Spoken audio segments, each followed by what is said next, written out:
Jessie V. So this story just happened this past weekend. I really love having a fresh new story for you guys. Most of the ones I tell you are from years ago, so it's nice to be able to talk about current events every once in a while. And I'm sure you guys like to know what I've been up to. What crazy things have I been getting myself into lately? So my boyfriend came over last Friday and we decided to go on a cute little date night. And yes, I consider Friday part of the weekend. I always have. We hadn't really been to the movies in a while, and as usual, I really wanted to see a horror movie, so that is what we did. We went to see The Shallows, which in my opinion was more of a thriller, but it was still scary. I mean, no one wants to be chased by a shark, you know what I mean? That is some scary stuff. By the way, my boyfriend absolutely hates horror movies, so it's really sweet that he still goes with me because he knows that I love them. He knows that horror movies are my baby. And it's so funny because whenever I ask him to go see one with me, he never says no, but you can see in his eyes that he really does not want to go. So he says yes, but it's the most forced yes in the entire world. It's like, Kyle, can you please go see The Conjuring with me tonight? and he's like,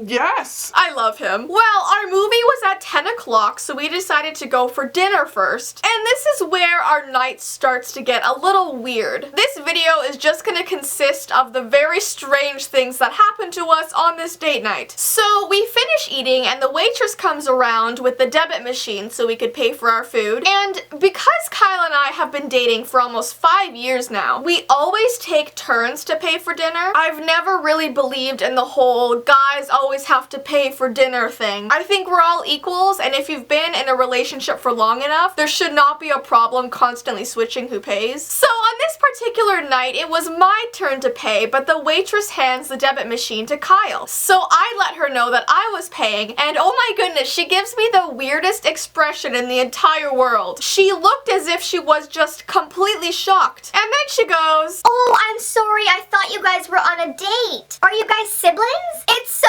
difficult to tell who's in a relationship, who are just friends, who are siblings. and I was like, no, he's not my brother, he's not my friend, he's my boyfriend, and I am paying for dinner tonight. And then she has the audacity to turn to my boyfriend and she says, You're really making her do that? like, are you for real right now? Is this real life? Am I on the show What Would You Do right now? Are you sure you are from this planet? I mean, it's called alternating who pays. He's not making me do anything. She was just flabbergasted that the man was not paying. And I've never encountered anything like it before. Like, sure, I've been out to dinner and waitresses have handed the debit machine to Kyle, but the minute I say like, oh no, I'm paying tonight, they just hand me the debit machine. They never questioned me. And I could tell that Kyle was feeling very uncomfortable. But anyways, that was just something that I thought I would briefly include in this video because it was strange. It was very strange. So after dinner, we head over to the theater and there was like barely any people in there. It was us and like, I don't know, 10 other people. So it was pretty private. It was like a private screening. So we had like an entire row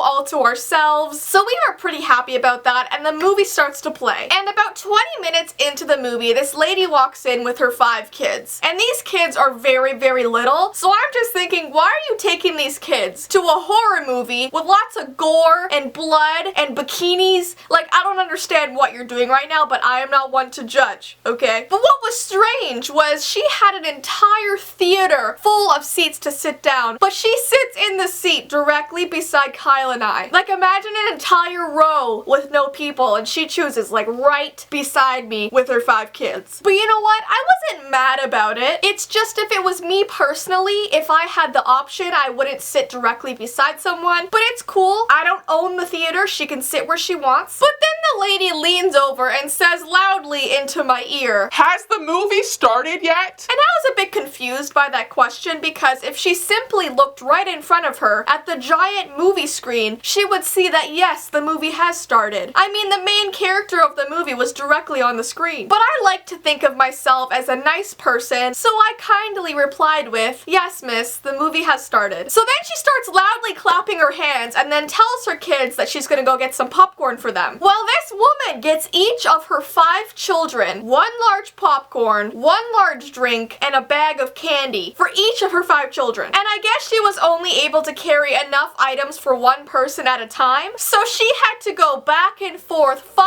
times to get food. So just imagine someone in a theater walking up and down the stairs constantly, going to buy popcorn, bringing it back to her children, going to buy popcorn, bringing it back. Oh my goodness. And because she was sitting directly beside me, it was just, she just kept getting up and down, and I'm like, oh my gosh, sit the heck down. I mean, I guess it's a great workout because you're constantly going up and down the stairs, but it's slightly distracting when you're trying to concentrate on a movie. But that wasn't the crazy part, guys, okay? If that was all that happened, I wouldn't even make a V-time on this. There's more. And what I'm about to tell you is not an over-exaggeration at all. I almost wish that I was exaggerating. This woman, and she was probably in like her late 40s, she talked throughout the entire movie. She was having a full-out commentary in the seat directly beside me. She made a comment after anybody spoke in a movie or after anything happened in the movie. For example, there was this scene where the surfer girl is standing on a rock in the middle of the ocean and the shark was circling her, and she sees this man walking across the beach with a bottle in his hand, and he was clearly drunk, but she still decided to scream to get his attention because she obviously wanted to be saved from this shark. Well, the woman sitting beside me yelled out across the entire theater, He's not gonna save you, you dumb blonde. He's drunk. He is so drunk right now, he does not know which way is up. He is totaled. He is about to pass out right now. Nobody is saving you from that shark, okay? like, I don't think I have encountered a more obnoxious person in my entire life. Why are you talking to the movie? It's already been filmed. The outcomes have already been filmed. You screaming at it is not going to change anything. And the funniest part about this was that her 5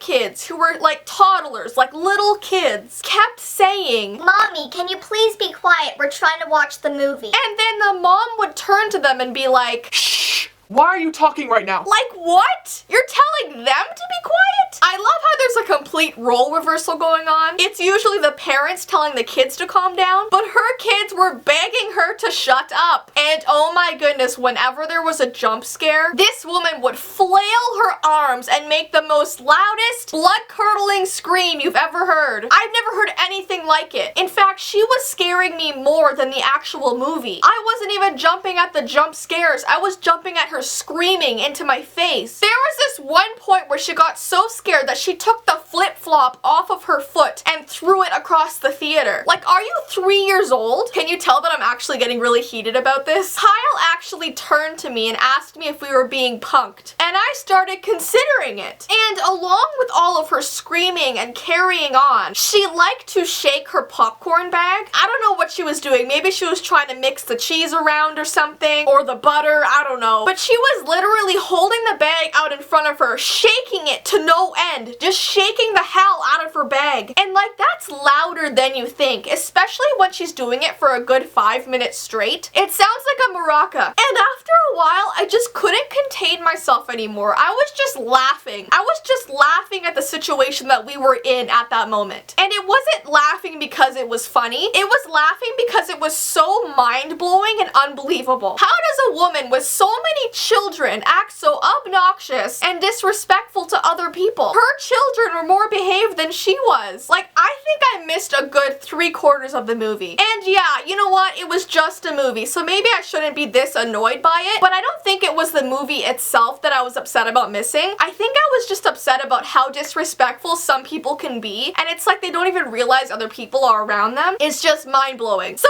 after the movie, there was one more weird thing that happened, because no, our night was not allowed to end normally. We called an Uber to pick us up. It was an older man, probably in his late 50s. So we opened his van to get inside, and all over his floor is Tinkerbell. It's like the car carpet is just a Tinkerbell pattern. And I thought it was so cool, and not thinking at all, I just said, Your daughters were just like me when I was a kid. I wanted Tinkerbell to be decorated on everything. and then he turns around and looks at me with the most blank expression on his face and says, I don't have any kids. I've never had any kids. I was like, okay, I mean, I'm sorry, I'm sorry. And then he puts on the saddest violin music and turns it up super loud. Violin music. You know the violin music that makes you want to cry? It just makes you question question your entire life. He was playing that, and oh my gosh, it has the ability to change anybody's mood. It was an emotional ride home. I just kept thinking about the saddest things that have ever happened to me in my life. And it was also a bit scary because he completely missed the exit on the highway that goes to my house. So for a solid 10 minutes, he was going the opposite way of where I needed to go. So I was like, okay, I might die tonight. I may never be able to tell this story of the crazy lady. I am going to be killed by a violin-loving Uber driver serial killer. That is a long title. But yeah, that is the end of my story. It was very, very strange. But you know what? I have to have these things happen to me in order to make story time. So in a way, I am grateful. I am grateful to that crazy lady. As usual, my social media information is below, along with my vlog channel and my Peel Box information. So check that out. And until next time, guys, bye!